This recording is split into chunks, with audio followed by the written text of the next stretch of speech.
With the mainline conduit, pedestals, and vaults in the ground, a different crew will be scheduled to install the fiber optic cable into the conduit. This process is called fiber jetting. The fiber optic cable is jetted through the underground pipe all the way to a downstream pedestal or vault. The fiber jetting machine uses feed rollers to send the fiber optic cable down the length of the underground conduit. Compressed air is also used to help keep the fiber cable centered inside the conduit during its lengthy transit. A crew member waits on the other end for the cable to come through the conduit.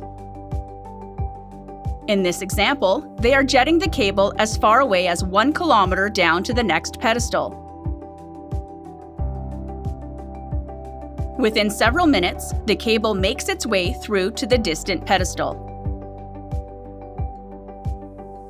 Excess cable is looped inside the pedestal and will remain there until our fiber splicer is ready to splice the cables back into our main network.